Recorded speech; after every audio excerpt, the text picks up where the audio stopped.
나도 괜찮잖아. 그런데 그때 얼음돌로 내관을 살린 왕비가 그곳에서는 단둘이 있어야 하잖아. 이번 승자에겐 금두꺼비 대신 하인을 주겠다 한다. 그게 무더기 낙수였던 것이다. 13회 떨려서 잔인한 살수의 절박한 답변. 너 괜찮아. 나도 괜찮잖아. 너 폭주한 게 아니야. 폭주하지 않은 것에 안도한 뒤 무덕은 수성대의 하늘이 열려있는 걸 보고 놀란다. 수성대의 하늘은 수성직 술사의 수기로 여는 거라 하셨는데 이게 어떻게 열린 거지? 그리고 경천대오에서처럼 자신의 수기가 돌아와 수성대의 하늘을 연 것임을 확인한다. 그러길 잠시 무덕인 어지럽고 울렁거린다며 갑자기 눈이 보이지 않고 장욱은 무덕의 눈을 가려준 채 천부관을 탈출할 방법을 찾는다. 하지만 복잡한 천부관을 곱게 빠져나가긴 어렵다는 걸 알았고 새알 음양옥의 수기를 흘려보내 세자에게 구원의 신호를 보냈다. 물론 세자는 구원의 신호임을 모르고 옥을 혼내러 찾아올 것임이 분명했지만 그리고 진무는 상황이 어찌 됐나 살펴보러 갔다가 환혼인인 내관이 석화되어 죽은 걸 받고 부하들에게 두 사람이 천부관을 빠져나가지 못하게 맞고 잡으면 죽여도 좋다고 명한다. 진무가 먼저 옥을 찾아내고 그를 죽이려 하지만 옥은 자신이 음양옥의 수기를 불어넣어 세자를 불렀고 붉은 음양옥을 내관의 품에 넣어뒀다며 세자가 환혼인을 보는 걸 막아야 하지 않겠냐 한다. 일단 진무는 음양옥을 찾기 위해 내관에게 가는데 그것은 거짓말이었고 그 사이 세자가 옥을 찾는다. 부관주 이곳 천부관에서 왕실 내관인 환혼인이 나온 것이 맞느냐?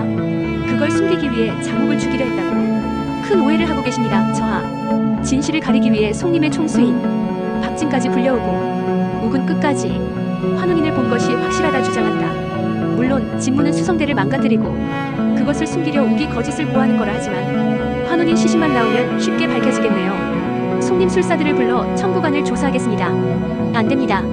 저 말도 안 되는 헛소리만 믿고 천부관을 함부로 뒤지게 둘 순 없습니다.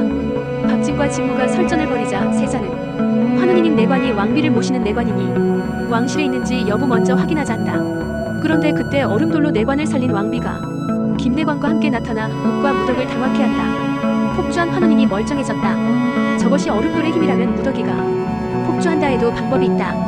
옥은 살아있는 내관을 보며 얼음돌의 존재를 더욱 확신했고 얼음돌을 손에 넣기 위해 자신이 신물을 망가뜨리고 거짓을 고한 거라며 한 발 물러선다. 이후 장욱의 처벌을 논하기로 하고 진무는 천부관에서 벌을 주겠다 하지만 무더기의 기지로 송림의 처벌을 받기로 한다. 천부관을 벗어나자 옥은 박진에게 거짓을 고한 게 아니라 밝히고 박진도 눈치가 있어 안다며 얼음돌은 위험하니 찾아서 없애자 한다. 그러나 옥은 박진이 찾으면 바로 없앨 테니 무더기가 후에 폭주하는 것을 막기 위해 먼저 얼음돌을 손에 넣자 했다. 일단 표면적으로는 근신인 상태였기에 옥은 잠시 몸을 사리고 있어야 했고 옥은 이참에 단양곡에 들어가 수련하자는데 무더기는 그것을 만류한다. 그곳에서는 단둘이 있어야 하잖아. 앞으로 너와 나 단둘만 지내는 건 피하는 게 좋아. 널 잡아먹어버릴까봐 폭주하지 않았어. 언제 다시 그렇게 돼버릴 줄 모르는 거야. 나한테 잡아먹혀지면 견딜 수 없을 거야. 왜 웃어? 이 상황이 우스워? 아니, 떨려서. 보고 싶었다는 말보다 잡아먹히지 말라는 말이 더 와닿아서. 순진한 도련님의 청순한 고백에 잔인한 살수의 절박한 답변이 이제야 왔네. 절대로 잡아먹히지 않게 반드시 얼음돌 찾아줄게. 욱의 마지막 10번째 대련날이 찾아오고 세자는 이번 승자에겐 금두꺼비 대신 하인을 주겠다 한다. 이번에 이긴 분을 제가 주인으로 모시기로 했구먼요. 무더기를 준다고 하자 대뜸 나서는 서율. 치수의 경지에 올라 서우성으로 돌아갈 때 데리고 가고 싶은 사람이 있다더니 그게 무더기 낙수였던 것이다. 장욱 이번에 네가 상대할 사람은 나 서율이다. 이 영상이 즐거우셨다면 구독과 좋아요로 다음 소식을 놓치지 마세요.